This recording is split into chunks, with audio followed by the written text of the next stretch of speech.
Le Deutéronome, chapitre 13. S'il s'élève au milieu de toi un prophète ou un songeur qui t'annonce un signe ou un prodige, et qu'il y ait accomplissement du signe ou du prodige dont il t'a parlé, en disant « Allons après d'autres dieux, des dieux que tu ne connais point, et servons-les », tu n'écouteras pas les paroles de ce prophète ou de ce songeur, car c'est l'Éternel votre Dieu qui vous met à l'épreuve pour savoir si vous aimez l'Éternel votre Dieu de tout votre cœur et de toute votre âme. Vous irez après l'Éternel votre Dieu et vous le craindrez. Vous observerez ses commandements, vous obéirez à sa voix, vous le servirez et vous vous attacherez à lui. Ce prophète ou ce songeur sera puni de mort, car il a parlé de révolte contre l'Éternel votre Dieu, qui vous a fait sortir du pays d'Égypte, et vous a délivré de la maison de servitude. Et il a voulu te détourner de la voie dans laquelle l'Éternel ton Dieu t'a ordonné de marcher.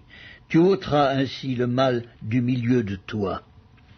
Si ton frère, fils de ta mère, ou ton fils ou ta fille, ou la femme qui repose sur ton sein, ou ton ami que tu aimes comme toi-même, t'incite secrètement en disant « Allons et servons d'autres dieux, des dieux que ni toi ni tes pères n'avaient connus, d'entre les dieux des peuples qui vous entourent près de toi ou loin de toi, d'une extrémité de la terre à l'autre, tu n'y consentiras pas, et tu ne l'écouteras pas.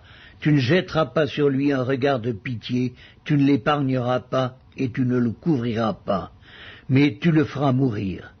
Ta main se lèvera la première sur lui pour le mettre à mort, et la main de tout le peuple ensuite. Tu le lapideras, et il mourra parce qu'il a cherché à te détourner de l'Éternel ton Dieu, qui t'a fait sortir du pays d'Égypte, de la maison de servitude. Il en sera ainsi afin que tout Israël entende et craigne, et que l'on ne commette plus un acte aussi criminel au milieu de toi. Si tu entends dire au sujet de l'une des villes que t'a données pour demeure l'Éternel ton Dieu, des gens pervers sont sortis du milieu de toi et ont séduit les habitants de leur ville, en disant « Allons et servons d'autres dieux, des dieux que tu ne connais point ». Tu feras des recherches, tu examineras, tu interrogeras avec soin. La chose est-elle vraie? Le fait est-il établi? Cette abomination a-t-elle été commise au milieu de toi? Alors tu frapperas du tranchant de l'épée les habitants de cette ville. Tu la dévoueras par interdit avec tout ce qui s'y trouvera, et tu en passeras le bétail au fil de l'épée.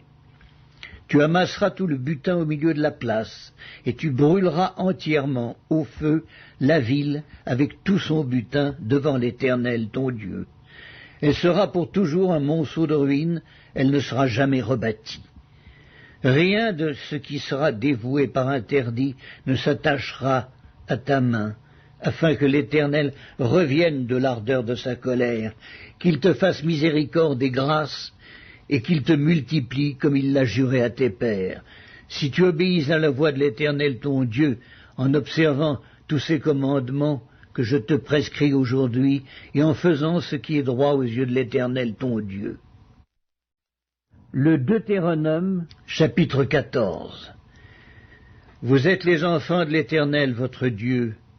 Vous ne vous ferez point d'incision, vous ne vous ferez point de place chauve entre les yeux pour un mort. Car tu es un peuple saint pour l'Éternel ton Dieu, et l'Éternel ton Dieu t'a choisi pour que tu fusses un peuple qui lui appartint entre tous les peuples qui sont sur la surface de la terre. Tu ne mangeras aucune chose abominable. Voici les animaux que vous mangerez, le bœuf, la brebis et la chèvre, le cerf, la gazelle et le daim, le bouquetin, le chevreuil, la chèvre sauvage et la girafe. Vous mangerez de tout animal qui a la corne fendue, le pied fourchu et qui rumine, mais vous ne mangerez pas de ceux qui ruminent seulement ou qui ont la corne fendue et le pied fourchu seulement. Ainsi vous ne mangerez pas le chameau, le lièvre et le daman qui ruminent, mais qui n'ont pas la corne fendue. Vous les regarderez comme impurs. Vous ne mangerez pas le porc qui a la corne fendue mais qui ne rumine pas. Vous le regarderez comme impur. Vous ne mangerez pas de leur chair et vous ne toucherez pas leur corps mort. Voici les animaux dont vous mangerez parmi tous ceux qui sont dans les eaux. Vous mangerez de tous ceux qui ont des nageoires et des écailles, mais vous ne mangerez d'aucun de ceux qui n'ont pas des nageoires et des écailles. Vous les regarderez comme impurs. Vous mangerez tout oiseau pur, mais voici ceux dont vous ne mangerez pas. L'aigle, l'orfraie, ni l'aigle de mer. Le milan, l'autour, le vautour, et tout ce qui est de son espèce, le corbeau et toutes ses espèces, l'autruche, le hibou, la mouette, l'épervier et ce qui est de son espèce, le chat-huant, la chouette et le cygne, le pélican, le cormoran et le plongeon, la cigogne, le héron et ce qui est de son espèce, la huppe et la chauve-souris. Vous regarderez comme impur tout reptile qui vole, vous n'en mangerez point. Vous mangerez tout oiseau pur, vous ne mangerez d'aucune bête morte. Tu la donneras à l'étranger qui sera dans tes portes, afin qu'il la mange, ou tu la vendras à un étranger, car tu es un peuple saint pour l'Éternel ton Dieu. Tu ne feras point cuire un chevreau dans le lait de sa mère.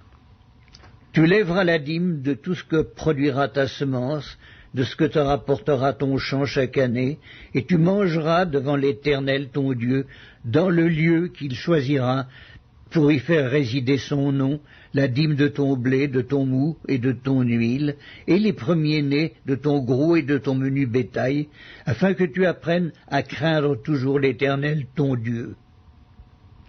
Peut-être, lorsque l'Éternel ton Dieu t'aura béni, le chemin sera-t-il trop long pour que tu puisses transporter ta dîme à cause de ton éloignement du lieu qu'aura choisi l'Éternel ton Dieu pour y faire résider ton nom. Alors tu échangeras ta dîme contre de l'argent, tu serreras cet argent dans ta main, et tu iras au lieu que l'Éternel ton Dieu aura choisi. Là tu achèteras avec l'argent tout ce que tu désireras, des bœufs, des brebis, du vin et des liqueurs fortes, tout ce qui te fera plaisir. Tu mangeras devant l'Éternel ton Dieu, et tu te réjouiras, toi et ta famille. Tu ne délaisseras point le Lévite qui sera dans tes portes, car il n'a ni part ni héritage avec toi.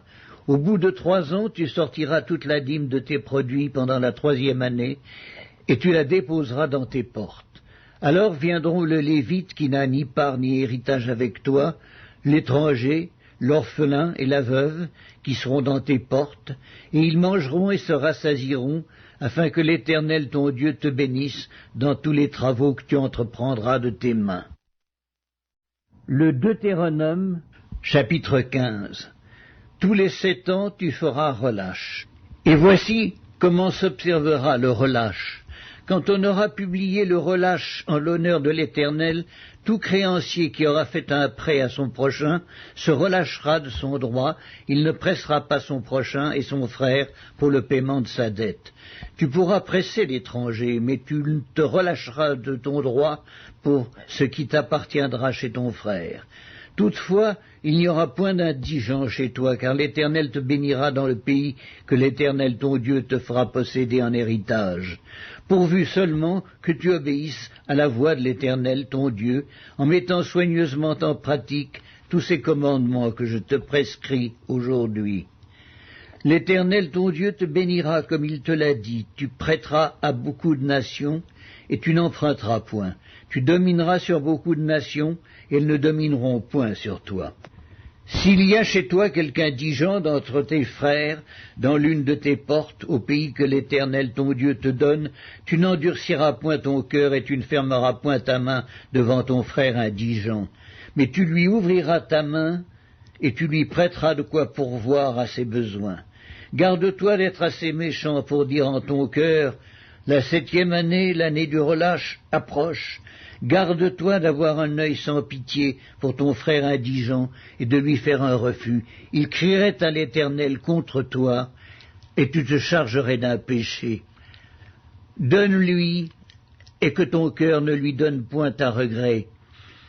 Car à cause de cela, l'Éternel ton Dieu te bénira dans tous tes travaux et dans toutes tes entreprises. Il y aura toujours des indigents dans le pays, c'est pourquoi je te donne ce commandement. Tu ouvriras la main à ton frère, au pauvre et à l'indigent dans ton pays. Si l'un de tes frères hébreux, homme ou femme, se vante à toi, il te servira 6 années, mais la 7e année, tu le renverras libre de chez toi. Et lorsque tu le renverras libre de chez toi, tu ne le renverras point à vide. Tu lui feras des présents de ton menu bétail, de ton air, de ton pressoir, de ce que tu auras par la bénédiction de l'Éternel ton Dieu. Tu te souviendras que tu as été esclave au pays d'Égypte, et que l'Éternel ton Dieu t'a racheté. C'est pourquoi je te donne aujourd'hui ce commandement.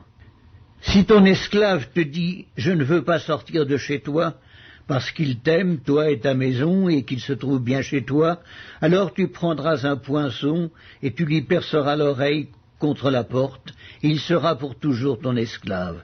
Tu feras de même pour ta servante.